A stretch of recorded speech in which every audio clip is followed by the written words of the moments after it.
नमस्कार, जय हिंद प्यारे साथियों। आज दक्षिण भारत के इतिहास का एक बहुत ही गौरवशाली दिन है, जिसमें उड़ीसा के जगन्नाथ मंदिर में एक रथ यात्रा निकाली जाती है।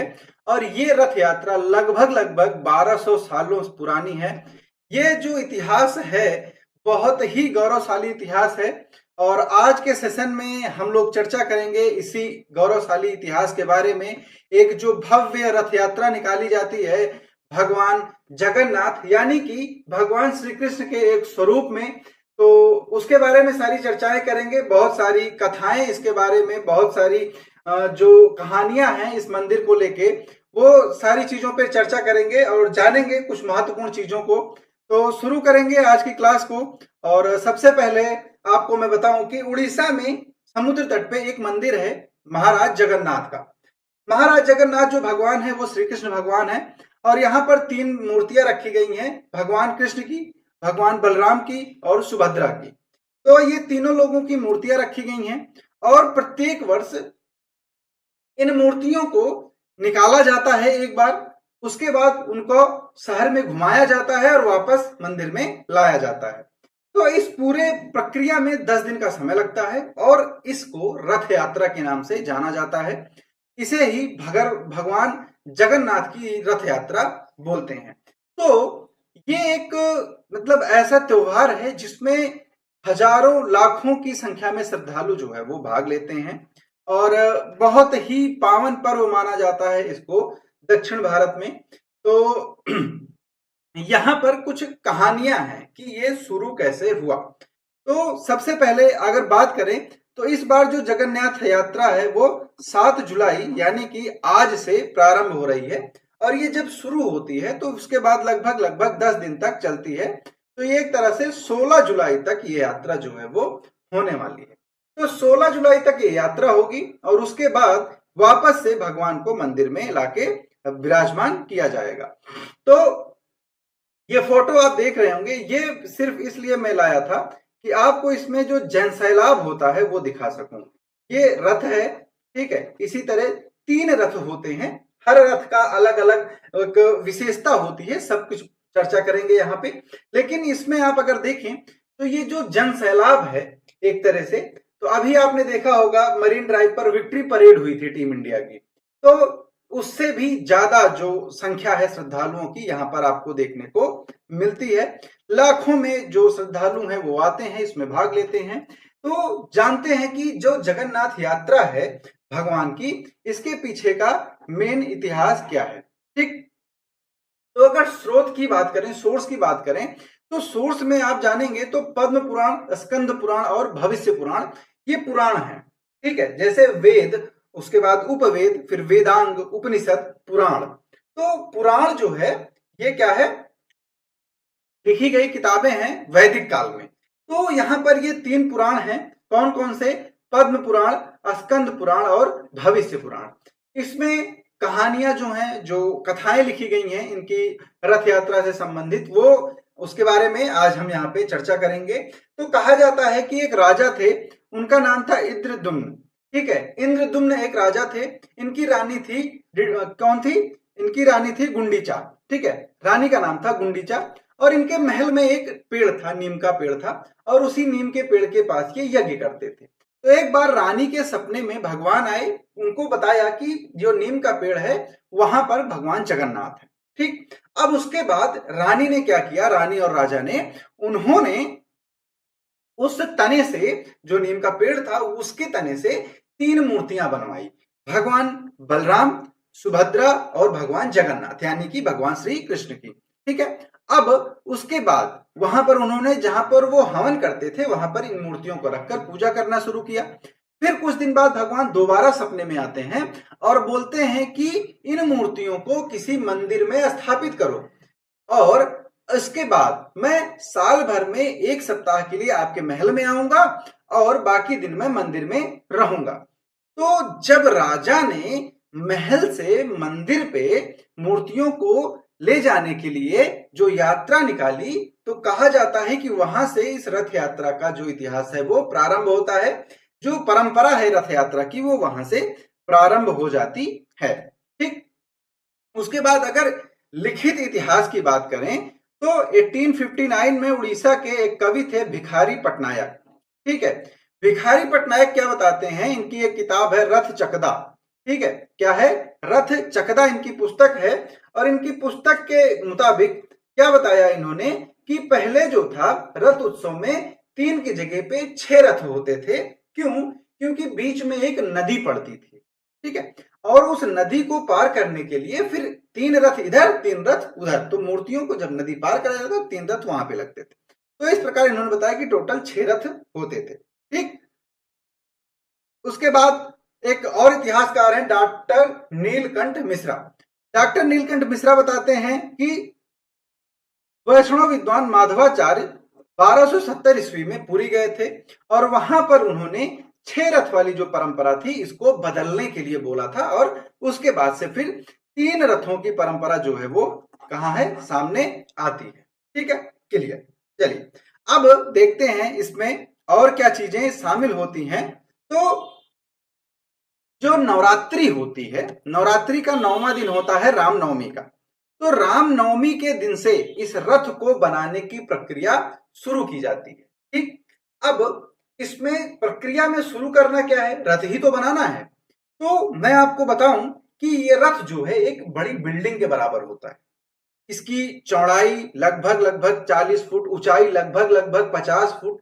तो बहुत ही बड़ा रथ होता है। इसमें 16 पहिए लगते हैं। ठीक, तो इसलिए इसको इतने पहले से बनाया जाता है। तो रामनवमी से बनाया जाता है। उड़ीसा के जो प्रमुख जंगल हैं मयूरभंज, गंजाम और क्योझर, इन जंगलों को आपने पढ़ा होगा भूगोल में। ठीक, तो वहां से लकड़ियां आती हैं, उसके लिए वन विभाग को सूचना दे दी जाती है। फिर जब लकड़ी को, पेड़ को काटा जाता है तो सबसे पहले उस पेड़ की पूजा की जाती है। पूजा करने के बाद सोने की कुल्हाड़ी से उन पर कट लगाया जाता है और उसके बाद उनको काटा जाता है। जब पेड़ कट जाते हैं तो पुनः उनकी पूजा की जाती है। ठीक है, और उसके बाद जब पहली लकड़ी काटी जाती है तो वो सोने की कुल्हाड़ी से काटी जाती है। फिर उसके बाद काम जो है रथ बनाने का वो शुरू हो जाता है। और ये काम शुरू कब होता है, रामनवमी के आसपास। इसमें 5 तरह की लकड़ियां लगती हैं, मतलब 5 प्रकार के पेड़ों की लकड़ियां लगती हैं, जिसमें टोटल अगर आप नंबर देखें तो 665 पेड़ जो है वो काटे जाते हैं। 665 पेड़ की लकड़ियां यहां पर लगती हैं, जिसमें कौन कौन सा है, फांसी, धौरा, सिमली, सहजा, मही।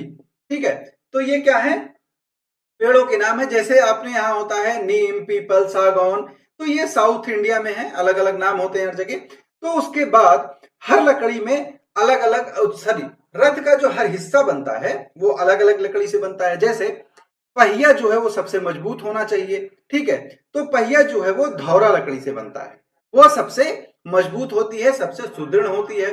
और उसके बाद सबसे जो एक तरह से चौंकाने वाली बात हो जाती है इस रथ में, यहां पर किसी भी 2 लकड़ी को जोड़ने के लिए कील ठोक के प्रयोग नहीं किया जाता।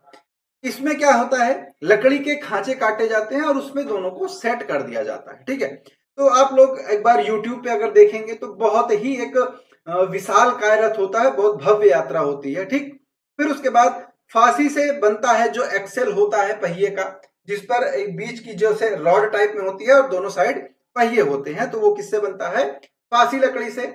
इसी तरह बाकी लकड़ियों से रथ के और जो चीजें हैं वो बनती हैं। ठीक, उसके बाद 150 से ज्यादा जो कारीगर होते हैं वो इन रथों का निर्माण करते हैं। तो 150 से ज्यादा कौन से होते हैं, तो मैं आपको बताऊं कि इनकी परीक्षा भी होती है। जो पास करते हैं वो जाते हैं रथ का निर्माण करने के लिए। तो आप लोग परेशान नहीं होइएगा कि आपको पेपर देना पड़ रहा है, यहाँ पे हर काम के लिए पेपर है। ठीक है, हर काम के लिए परीक्षा होती है और उन्हीं लोगों को चुना जाता है जिनकी पीढ़ियां इस काम को करते हुए आ रही हैं। ठीक है, तो इसमें 150 से ज्यादा कारपेंटर यानी कि जो बढ़ई होते हैं वो लगते हैं, लुहार लगते हैं, दर्जी लगते हैं, बहुत सारे लोग लगते हैं। तो एक एक करके इनको भी देखेंगे। ठीक है, तो पुरी के 7 समुदाय हैं जो बनाते हैं। तो इसमें पहला समुदाय है महाराणा यानी कि विश्वकर्मा समुदाय, यानी कि जिनको हम कारपेंटर या फिर बढ़ई समुदाय बोलते हैं। ठीक है, तो इनमें 2 होते हैं, सुतारी महाराणा और तली महाराणा। ठीक है, तो सुतारी महाराणा क्या करते हैं, जो रथ की नाप होती है उसको डिजाइन करते हैं, और तली महाराणा जो होते हैं वो रथ के हिस्सों को जोड़ते हैं। फिर एक होते हैं भोई सेवक। भोई सेवक जो होते हैं वो क्या करते हैं, जो लकड़ी होती है उसको वहां तक लाते हैं जहां पर रथ का निर्माण होना है। फिर उसके बाद होते हैं कर्तिया।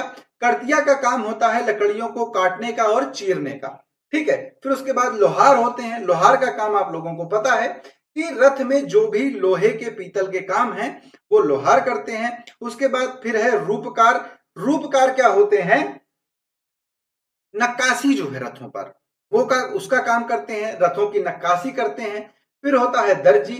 तो रथों में जो कपड़े लगते हैं वो कौन डिजाइन करता है, वो उसको बनाते हैं दर्जी। और फिर होते हैं चित्रकार। जो रथों में रंग भरे जाते हैं, जो चित्रकारी की जाती है उसको कौन करता है, चित्रकार करते हैं।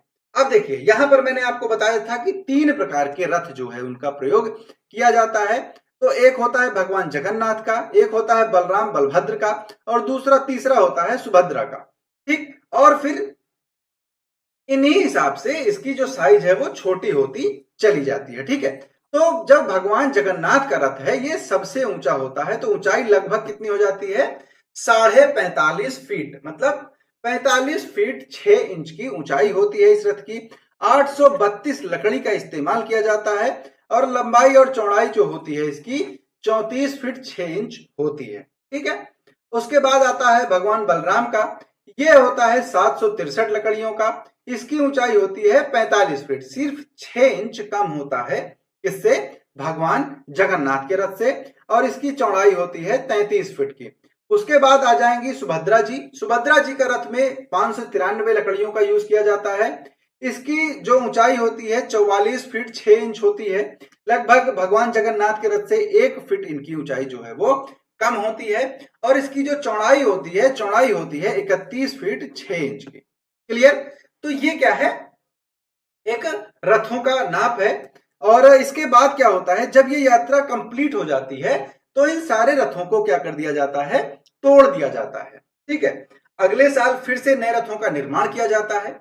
और जो लकड़ियां निकलती हैं इसकी तोड़ने के बाद, तो जो इसमें कारीगर काम किए रहते हैं, जिन लोगों ने इसमें काम किया है, वो उन लकड़ियों को लेकर अपने घर चले जाते हैं, उसका उपयोग वो कर लेते हैं, ठीक है। अब इससे रिलेटेड कुछ मिथ हैं, या फिर जो एक तरह से आप बोले कि एक आध्यात्म है, कुछ कहानियां हैं, उनके बारे में चर्चा करेंगे। तो बताते हैं कि एक कहते हैं लोग वहां पे उड़ीसा में, ये लोग बताते हैं कि जब रथ यात्रा निकाली जाती है तो उसके 15 दिन पहले भगवान बीमार हो जाते हैं, ठीक है। और इसके पीछे की जो कहानी है वो बहुत ही इंटरेस्टिंग है। बात यह है कि भगवान जगन्नाथ के एक भक्त थे जिनका नाम था माधव।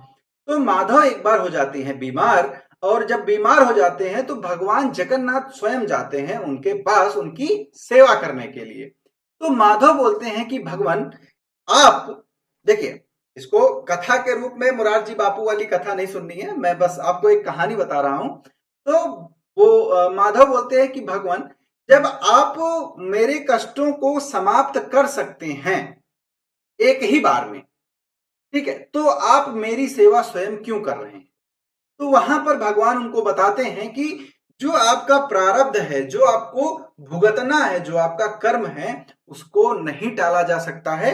इसलिए तुम अपने जो दर्द है, अपनी जो पीड़ा है, वो मुझे दे दो, ठीक है। तो जो माधव भगवान के भक्त थे, उनकी जो उनकी जो बीमारी थी, उनका जो दर्द था, उसको भगवान जगन्नाथ खुद पर ले लेते हैं, और 14 दिन तक वो बीमार रहते हैं, और 15वें दिन वो ठीक हो जाते हैं। तो इसीलिए बोला जाता है कि ये 15 दिन तक बीमार थे, और उसके बाद फिर रथ यात्रा निकाली जाती है, तो वहां से सब चीजें पुनः से वही हो जाती हैं।